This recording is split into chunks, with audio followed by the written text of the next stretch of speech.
బుద్ధుడు అసలు మీరు బయట చూస్తే బుద్ధుడి ఫేస్‌లో కొన్ని సార్లు అసల కళాకాంతులు ఉండి చావు. అసలు బావుండవు కొన్ని ఫేస్‌లు. ఇక్కడ ఎంత కళ్ళు గాని, స్మైల్ కానీ, ముక్కు కానీ, కలర్ కాంబినేషన్ కానీ ఎక్సలెంట్ అండి. ఒక ఆర్ట్ పీస్ అంటే ఆర్ట్ పీస్, యాంటిక్ పీస్‌లా ఉందది నిజంగానే. థ్యాంక్ యూ ఇందులో వాడినవేమిటి యాక్చువల్లీ? మేడం. నేను లాస్ట్ టైం చెప్పినట్టే వైట్‌వన్నీ అరికెలు, యెల్లోవన్నీ కొర్రలు, బ్రౌన్ కలర్‌లో ఉండేవన్నీ కూడా సాములు, రెడ్ కలర్‌లో ఉండే రాగులు, బ్లాక్ కలర్‌లో ఉండేవి నల్ల సాములు. ఇది ఎటు కాకుండా గ్రే కలర్‌లో ఉన్నాయి అవి? ఇవి ఇవి అసలు యాక్చువల్‌గా ఇవి అంటే బ్లాక్ అన్నమాట. అవి ఏంటంటే నల్ల సాములు కొంచెం అవి కొంచెం అసలు కొంచెం బాగా డ్రై అయ్యి డ్రై ఉండాలి. అయిన తర్వాత కొంచెం వేరే షేడ్ వస్తుంది.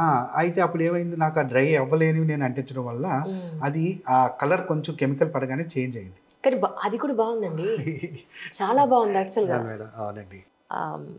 ఏమంటారు, ఒక స్టోన్ పీస్ అక్కడ ఉంటే దాని మీద లైట్ పడితే ఆ నీడ ఎలా ఉంటుందో అలా ఉంది. ఫేస్కి ఇటు సైడ్ పడింది అనుకోండి, అవును మేడం. ఇదంతా నీడ పడితే ఎలా ఉంటుందో అంత అద్భుతంగా ఉంది అసలు.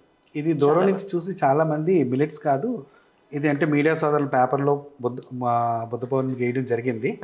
అది కాదు అని ఆర్టిస్టులు కూడా కొంతమంది నాతో కాల్ చేసి అడిగి నా గ్యాలరీ ఎక్కడ ఉందో అడిగి వైజాగ్ వచ్చి చూసి అప్పుడు వాళ్ళు కూడా హ్యాట్స్ ఆఫ్ చెప్పడం జరిగింది. ఇట్లా